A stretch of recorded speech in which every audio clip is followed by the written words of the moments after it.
Happy Monday. People used to tell you that Donald Trump was stupid. Remember that? He's an idiot. Now, we're not going to sit here and tell you it was a smart idea to turn the White House over to Jared Kushner. It was not. But it's also true, if we're being honest, and we should be, that Donald Trump had far wiser instincts about American foreign policy than any leader in at least a generation. And he did it without the help of anyone. None of his advisors wanted to hear his views on foreign policy. In fact, they desperately wanted Trump to be quiet, but Trump wouldn't. What's the point of NATO? He asked, nearly 30 years after the fall of the Soviet Union. No one in Washington could answer him. Shut up, racist, they replied. But Trump just kept going in his Trumpy way. Why would we fight Russia? He wondered. Wouldn't making Russia our enemy just drive Putin into the arms of China and create the most powerful and dangerous anti-American bloc in history? No one bothered to answer him. In fact, for the sin of asking, they called him a traitor to his country. They impeached him for it. And then they started a war with Putin. But in retrospect, Trump had asked a deeply patriotic question. If Russia ever joined forces with China, American global hegemony, its power would end instantly. You'd have the world's largest landmass and largest natural gas reserves allied with the world's largest population and world's largest economy. So a Russia-China axis would be not just more powerful than the United States, but much more powerful. It would have the scale to control a lot of the world's economy and trade routes and raw materials. It could project military force that, posturing aside, we actually don't have the power to stop. If Russia and China ever got together, it would be a brand new world, and the United States would be greatly diminished. Most Americans agree that would be bad. Now, as Donald Trump predicted very clearly, that is happening. Thanks to Joe Biden's reckless and self-destructive response to the invasion of Ukraine a year ago this week, the economies of Russia and China are intertwined. Chinese spending on Russian goods has increased by more than 60%. China now imports more coal from Russia than it has in the last 5 years. Chinese shipments to Russia, meanwhile, are up by nearly 30%. Companies like Ford and Toyota pulled out of Russia. They had to, remember that? So what happened next? Chinese automakers stepped in. Chinese car makers once made less than 10% of all cars bought in Russia. Now China makes a third of them. And you can see where this is going. The same thing has happened with smartphones and countless other consumer goods. Not surprisingly, the Chinese yuan is replacing the dollar in Moscow. Chinese currency now accounts for fully 1/5 of all trades on the Moscow Stock Exchange. That's up from less than 1% last year. So these are deep and growing economic ties, and they're formal. The thing about economic ties, however, is that they lead inexorably to military ties.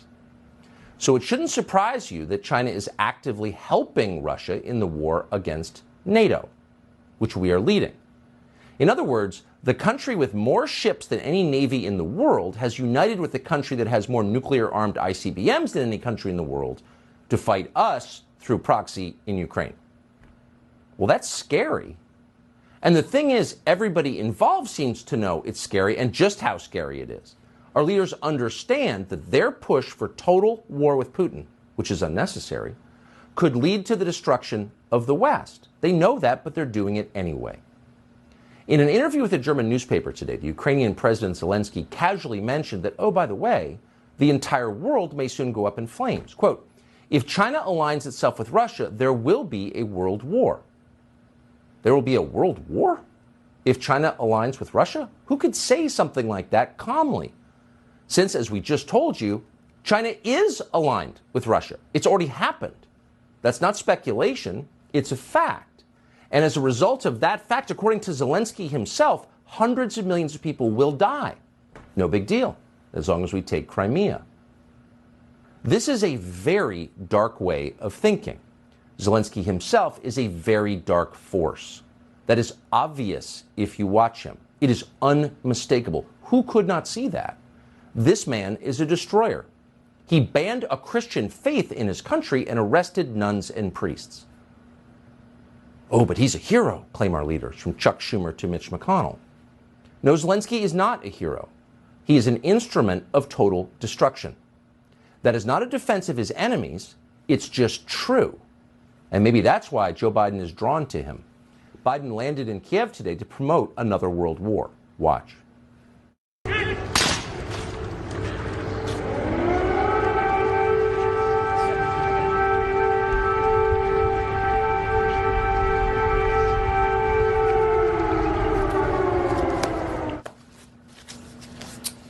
Note the air raid sirens in the background. What's strange is there didn't seem to be any air raids in Kiev this morning. We checked. There were just air raid sirens at precisely the moment that Joe Biden appeared for a photo op. Even CNN's reporters on the ground in Kiev know that they've been in the city for the past 5 days and didn't hear any bombs or missile strikes or any sirens until the moment that Biden walked out for the cameras. I've been here for the past 5 days. I have not heard any explosions. I have not heard any air sirens until about half an hour ago, right when President Biden was in the center of Kyiv. Right. So here you have Potemkin air raid sirens, just the touch required in this, the most tightly scripted, most completely dishonest war in history, the fakest war. And the point, of course, is to sell Americans on yet another $500 million in tax dollars for Ukraine, for the Zelensky government. Watch this.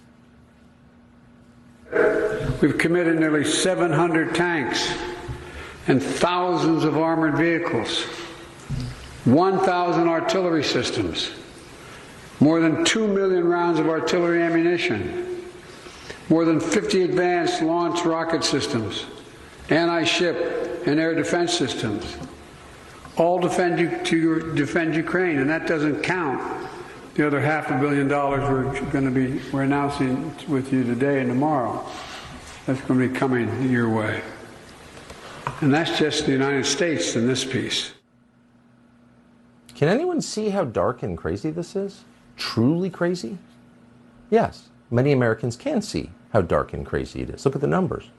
How many Americans support this war for democracy that Americans for some reason can't vote on? Why don't we have a national referendum on all this?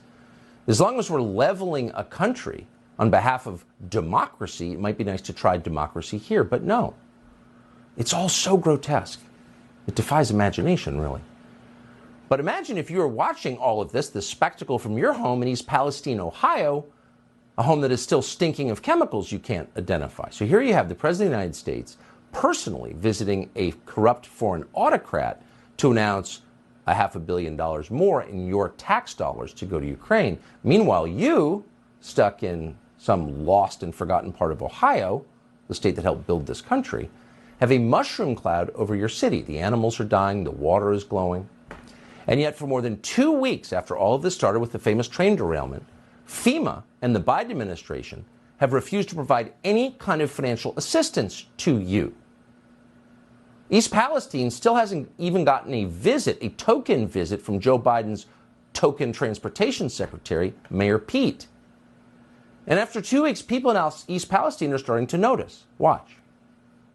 What federal response? The White House is under fire for its response to the East Palestine train derailment. If it were in Washington, D.C., it would all be cleaned up and taken care of. I've had massive headaches since it started. And locals say they're feeling the effects of the toxic chemicals.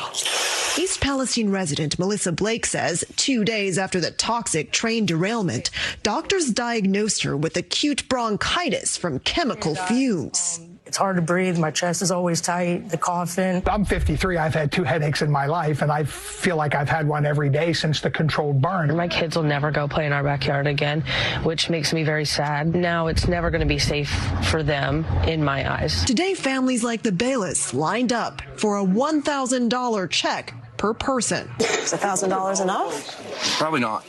Honestly, it's probably not. Ted Murphy doesn't believe officials who say there's no lingering health risks. I got to move because I'm not safe being here. There is no way we are safe.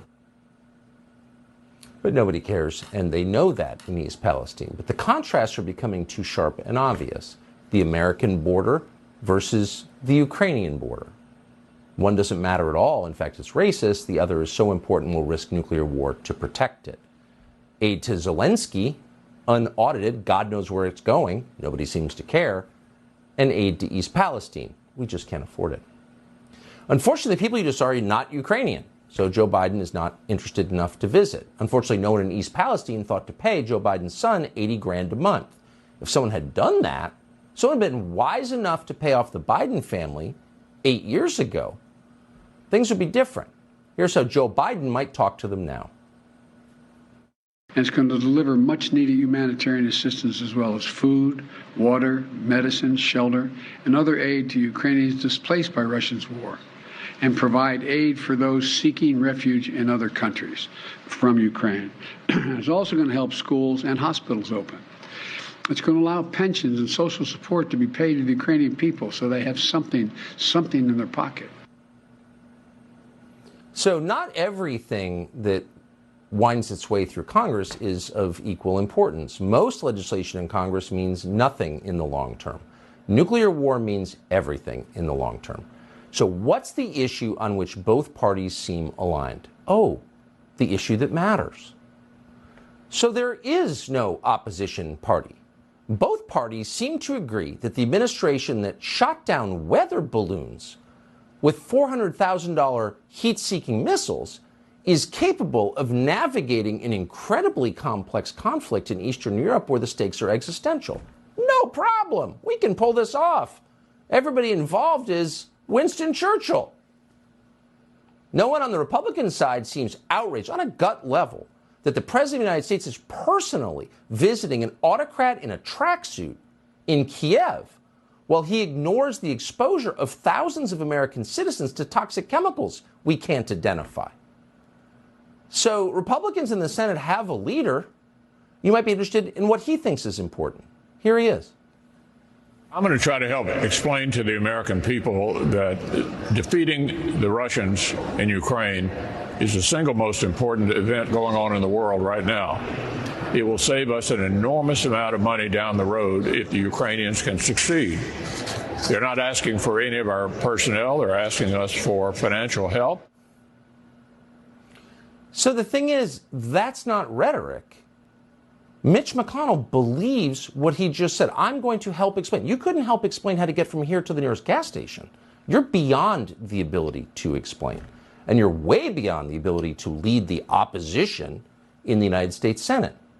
But for some reason, McConnell and so many other Republican leaders and talk show hosts have been completely brainwashed by the idea that the United States will benefit from a war with Russia. Well, now that Russia has joined forces with China to create a bloc against the United States that we cannot defeat, that will control perhaps the majority of the world. Really? And you did that, by the way. You laughed at Trump, and here we are, facing the end of control of a lot of the world because you so unwisely managed the power that you inherited.